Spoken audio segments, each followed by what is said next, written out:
Hey everyone, Chris Crosby again with Regenesis Group. I just wanted to say thank you for tuning in. Right now, we are just spinning out some different levels of engagement and content. And as we build our just followership, you'll see more and more there. So please, if you have the opportunity, share these videos with folks, even if it's just one person that you think of, or invite them to follow us on Regenesis. And so we're going to jump in today. We're going to talk about hope. And as I'm going to play a video for us, it's just like a minute and maybe 50 seconds. And so while I talk, I'm going to go ahead and move over to what I'm going to share with you guys. And I'm not like so super computer savvy with some of these things. I'm in the process of probably hoping that we'll find someone that can help me be better at handling these things. But the point of what I wanted to do is I want to share with you a little bit about how to cultivate hope and to build hope together in what you're doing. So anyway, I'm going to jump in. I'm going to let you guys watch this video. Watch the faces of the people as William Wallace shares a message of hope and freedom. Sons of Scotland, I am William Wallace. William Wallace is 7 feet tall. Yes, I'm still men by the hundred. And if you were here, he consumed the English with fireballs from his eyes and bolts of lightning from his arms. I am William Wallace. And I see a whole army of my countrymen here in defiance of tyranny. You've come to fight as free men. And free men you are. What will you do without freedom? Will you fight?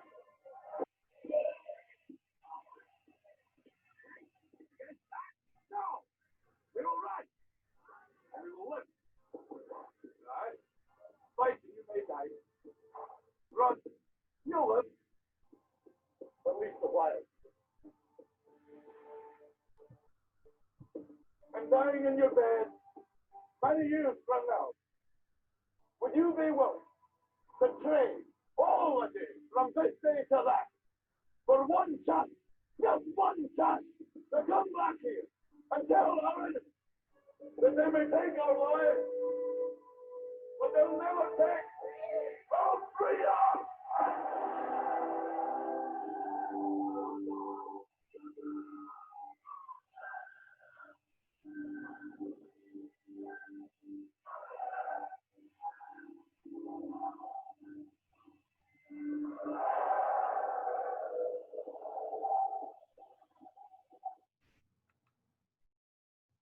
All right, so very powerful video.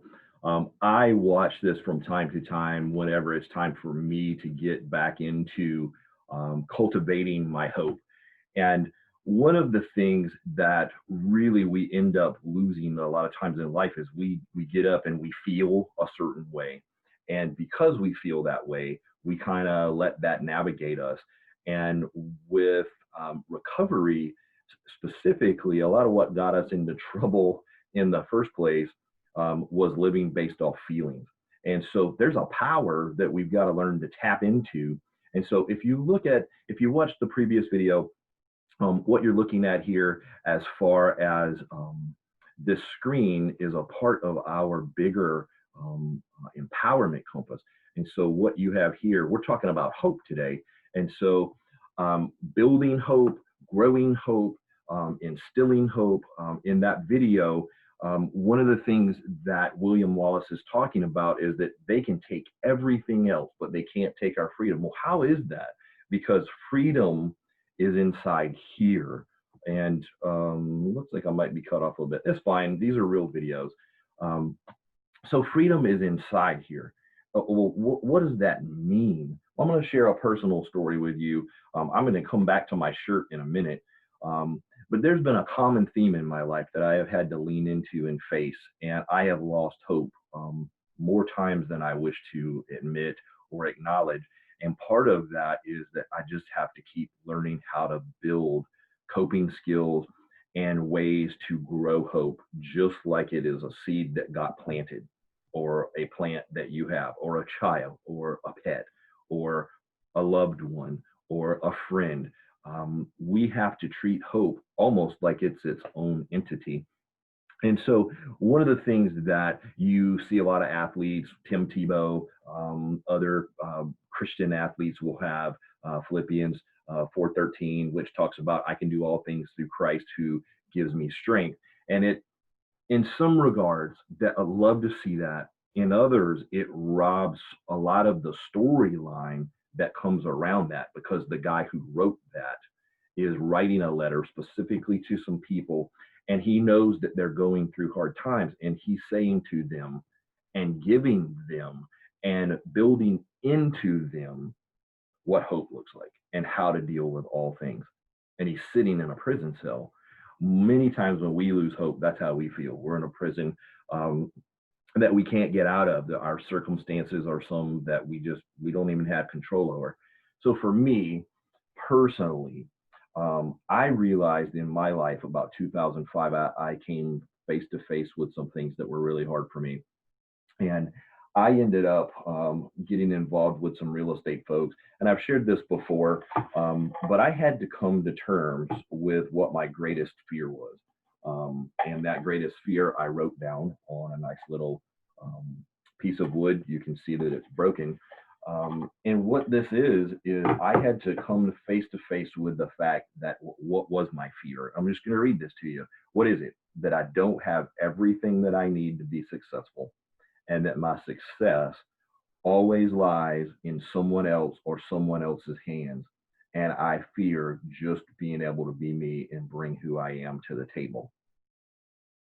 That's very powerful, and it can cause us to think and do things that are not good and things that are good.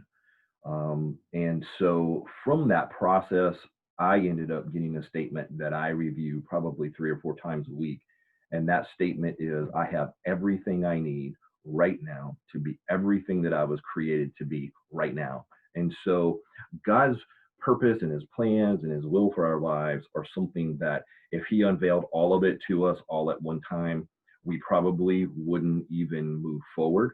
Um, I'm wearing a shirt that says hubby on it. And I honestly had a lot of doubts and fears that I would even be alive, because at one point I was laying on a cold, dark floor contemplating ending my life because I had struggled so hard with alcohol and trying to get it out of my life. And so I have this shirt on, and when you've gone through divorce, or you've gone through difficult things, or you've gone through 2 divorces, the thought of getting back up again and doing this thing, and much less how you view your own self, like if how do other people view you? How do other people view what you've gone through? And in the Christian world, a lot of times what you go through, they filter it through, oh, or are they sinning or are they not? Well, we're all sinners. We've all fallen short of the glory of God in that ability to be able to connect. That's why we lean into Jesus for our strength and our hope and our power.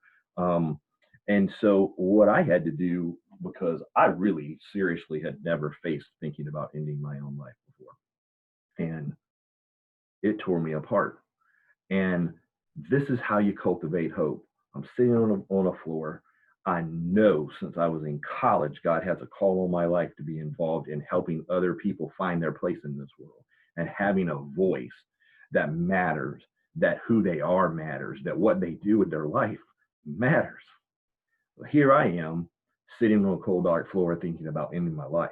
And it just didn't add up. Somehow God met me right where I was, and he breathed just enough hope in me to help me get back up again, and not even get up in a way that looked like I was back up again. My struggle did not end immediately. I was not this perfect picture of now, Mr. Recovery or anything like that. The struggles have been real, and yet the power of God to come into my everyday and give me what I need even when I'm not even seeking him, has been overwhelmingly positive and amazing to experience. And so I share that because the same way we cook in the kitchen, the same way we fix our cars, the same, you have to put your hope and your faith in motion. And just like the video that we were just watching, William Wallace is talking about freedom. We don't ever find any more freedom in our lives than in here, because there will always be a struggle. There will always be a struggle going on. So I'm going to read this last little passage to you. And this is, remember, this is from the guy that's in prison. And he says, always be full of joy in the Lord. Well, I used to read that. I'd be like, dude, that's easy for you to say. You're like Mr. Big Shot. No, he was in prison for doing God's work. He was falsely accused. He was thrown into a cold, dark, and yet when we get to the passage about I can do all things through Christ, he lays out everything. Don't worry about anything. Instead, pray. He lays out in this passage, Philippians 4, about how he only thought he was in need. And what he came to realize is that he's never been in need. He may have been in want, but God has provided every single thing that he ever needed when he needed it. That to me speaks power, because I have to go back and look at, I have everything that I need right now to be everything that I was created to be right now, today. Not for tomorrow. I can't change yesterday, but if I'm going to be what I need to be tomorrow, I just need to step into who it is and what it is God created me to be. Sorry to get so emotional. I'm just a real person. And so I've had a lot of success in business things that I've done. I was in ministry for a lot of years, full time, volunteer, the whole 9 yards. And the one thing I know is that you cannot move forward without hope. Hope is the fuel that just gives us what we need. And so when you don't have hope, find somebody who has been through what you've been through or something similar and talk to them. And don't ask them for the solution for your problem. God will show you that. Ask them to share their experience, their hope, and how they got back up to get back in the game. So thank you so much for letting me be with you guys today. I'm super passionate about what God's doing with Regenesis. And, Regenesis is not just an organization. Regenesis is a mindset. It is a place. It is a state of being renewed. And so we're going to keep putting these videos out. They may not always be, perfectly done, or they may not always be every day. But my commitment was to do 30 days worth of just giving you guys some food for thought. If you're interested in more about what we're doing with Regenesis, shoot me a message on the page or privately, and we'll set up some time to talk. So anyway, it's Friday for me. You guys have a great weekend, and thank you for being here and experiencing this with us.